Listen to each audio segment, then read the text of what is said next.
안녕하세요. 행복하고 좋은 아침입니다. 오늘 하루도 하나님의 말씀과 기도로 하루를 시작하는 체험교회 아침 묵상 시간입니다. 오늘 우리에게 주시는 하나님의 말씀이 오늘 하루를 이끌어가는 저와 여러분들에게 생명이 되는 그런 말씀이 되기를 간절히 소망합니다. 오늘 우리에게 주신 하나님의 말씀은 마태복음 17장 1절에서 13절까지의 말씀입니다. 마태복음 17장 1절에서 13절까지의 말씀입니다. 함께 읽겠습니다. 엿새 후에 예수께서 베드로와 야고보와 그 형제 요한을 데리시고 따로 높은 산에 올라가셨더니 그들 앞에서 변형되사 그 얼굴이 해같이 빛나며 옷이 빛과 같이 희어졌더라. 그때 모세와 엘리야가 예수와 더불어 말하는 것이 그들에게 보이거늘 베드로가 예수께 여쭈어 이르되 주여 우리가 여기 있는 것이 좋사오니 만일 주께서 원하시면 내가 여기서 초막셋을 짓되 하나는 주님을 위하여 하나는 모세를 위하여 하나는 엘리야를 위하여 하리이다. 말할 때 호련히 빛난 구름이 그들을 덮으며 구름 속에서 소리가 나서 이르시되 이는 내 사랑하는 아들이요 내 기뻐하는 자니 너희는 그의 말을 들으라 하시는지라.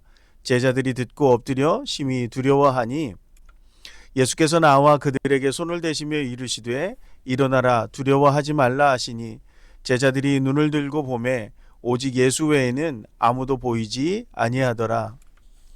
그들이 산에서 내려올 때에 예수께서 명하여 이르시되 인자가 죽은 자 가운데서 살아나기 전에는 본 것을 아무에게도 이르지 말라 하시니 제자들이 물어 이르되 그러면 어찌하여 서기관들이 엘리야가 먼저 와야 하리라 하나이까.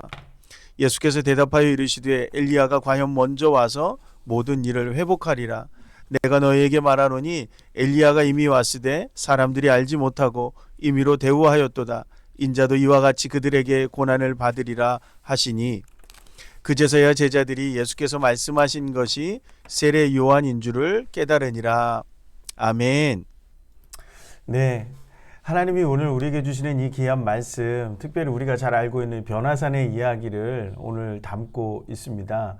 이 변화산의 이야기 참 신비로운 사건을 예수님이 제자들과 함께, 특히 이제 제자들이 예수님과 함께 다니면서 가장 신비로운 사건이 바로 이 변화산의 이야기가 아닌가 생각합니다.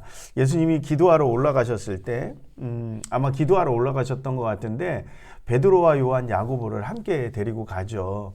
그때 이 산에 원래 이제 산 이름은 정확하게 성경에는 기재되어져 있지 않지만 우리가 예수님께서 변화되셨다 해서 변화산이거든요.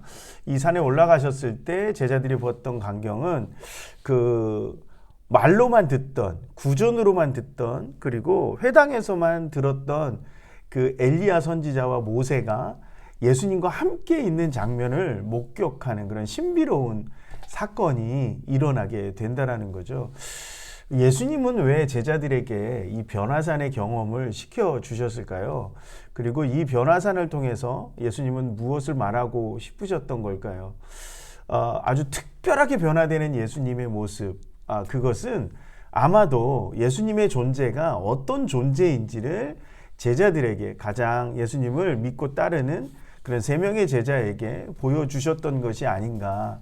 물론 능력으로도 뭐 병을 고치시거나 말씀을 통해서라든가 죽은 자를 살리신다라든가 이런 것들을 통해서도 예수님께서 특별한 모습을 보여주시기는 하셨지만 오늘 변화산의 이야기를 통해서 보시면 변형이 됐거든요. 그러니까 존재가 바뀐 거예요. 그 얼굴이 해같이 빛나고 옷도 그러니까 감히 이렇게 쳐다볼 수 없는 그러한 모습으로 예수님의 모습이 바뀌어 있다라고 하는 것은 우리 인간의 존재가 아니라 하나님의 존재로 어떤 그 신화에서 말하는 어떤 신적인 존재로서의 예수님의 그 정체성을 제자들에게 보여주고 계신 것이 아닌가. 거기에서 특별히 누구를 만났습니까? 엘리야 선지자와 모세가 예수님과 더불어 말씀하시는 것을 보게 되는 거거든요. 저 너머에 있는 시간 속에, 그 과거의 시간 속에 그 선지자들을 오늘 현재에 만나고 있는 이런 특별한 경험을 예수님께서 시켜준다라고 하는 것은 여기에 시간의 주관자가 바로 예수님이고 예수님이 하나님 되신다라고 하는 것을 말씀하고 있는 것이고요. 모세와 엘리야가 하나님 나라에 함께 있다라고 하는 사실을 보여주고 있는 그런 대목이라고도 할 수가 있을 것입니다. 그런데 제가 오늘 말씀 속에서 좀 주목하는 장면은 우리가 이제 많은 목사님들이 사실은 좀 말씀 속에서 이야기하는데 저도 오늘 좀 이 말씀이 가슴에 와닿는 부분은 바로 이겁니다.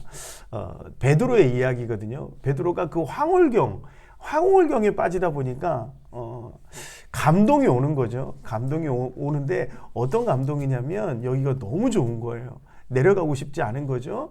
주여 여기가 좋사오니 하나님 여기에다 저희가 초막 셋을 짓겠습니다. 하나는 주님을 위해, 하나는 모세를 위해, 하나는 엘리야를 위해서 그렇게 짓겠습니다. 이렇게 얘기하는 거예요. 이게 무슨 얘기예요? 여기에 더 머물고 싶은 거예요. 내려가고 싶지 않은 거예요. 그 황홀경을 경험하면 사실은 거기에서 빠져나가고 싶어 하지 않습니다. 여러분들 우리가 인간이 그 그리스 철학자들은 이 황홀경을 쾌락이라고 하나요? 성적인 쾌락이라든가 어떤 우리의 욕구의 쾌락을 이야기했는데요. 사실은 어떤 환상이라든가 이런 것들 가운데 빠져들어가는 이 황홀경을 경험하면 사실은 좀 빠져나가고 싶어 하지 않습니다. 그 대표적인 게 우리가 뭐 프로포폴이라든가 이런 그 마약성의 주사들을 맞으면 거기에서 빠져나가지 못하게 되고 여기서 중독에 빠지게 되죠. 그 더 이상 세상 속으로 들어갈 수 없게끔 만들어지는 그런 모습이에요. 근데 오늘 베드로가 경험하고 있는 이 황홀경도 저는 크게 다르지 않다고 생각을 합니다. 너무나도 황홀한 그 감동과 감정의 이입과 그리고 살아계신 하나님을 직접 눈앞에서 보고 선지자들을 보는 이 광경 가운데에서 들어가다 보니까 세상으로 나가기가 어려워지는 거죠. 두려워지는 거죠. 이것이 끝나는 것이 두려워질 수밖에 없는 그러한 모습들이 나타났다라고 하는 겁니다. 그래서 여러분 오늘 이 베드로의 이 모습이 오늘 예수님을 이렇게 말씀하시거든요. 그때에 베드로가 그렇게 말할 때에 내 사랑하는 아들이요 내 기뻐하는 자나 그러면서 하나님 뭐라고 말씀하시냐면 너희는 그의 말을 들으라 이렇게 말씀하셨습니다. 하나님의 음성이 들릴 때 두려움을 느끼죠. 이것은 하나님의 임재 앞에 우리가 두려워하는 그런 광경인데요. 두려워하지 말고 일어나라 이렇게 말씀을 하시는 요 과정을 우리가 좀 살펴보면 이 황홀경 안에 머무는 것이 하나님의 뜻이 아니라 예수님의 뜻이 아니라고 하는 것이죠. 예수님 오늘 우리에게 뭐라고 말씀하세요? 세상으로 가라고 말씀하시죠.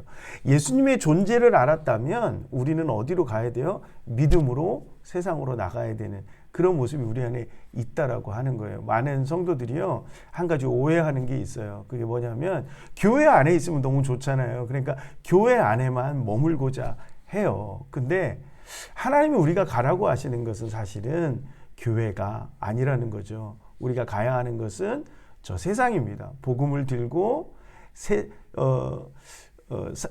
시편에 나오죠. 복음 들고 산을 넘는 자들의 발걸음이 아름답고 아름답도다 이렇게 말씀하시는 것처럼 우리가 가야 되는 것은 세상이란 말이에요.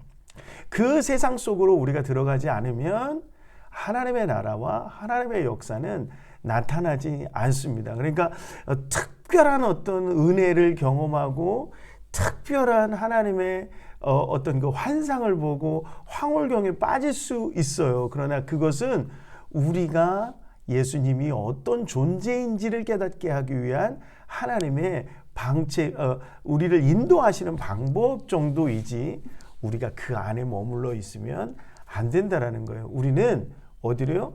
두려워하지 않고 세상 밖으로 나와야 합니다. 세상 속으로 들어가야 합니다. 그래야 세상을 변화시켜 나갈 수 있기 때문에 그렇다라고 하는 거죠.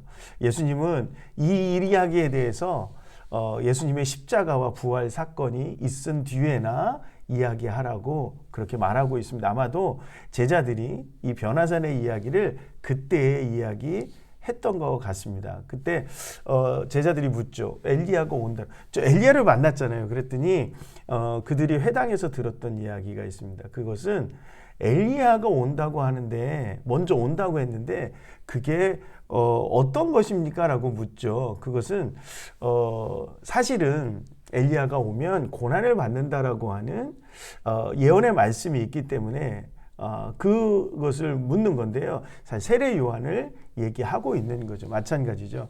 그 엘리야도 황홀경에 있었던 그 엘리야도 세상 속에 와서 세례 요한을 의미하는 건데 먼저 와서 고난을 경험하죠.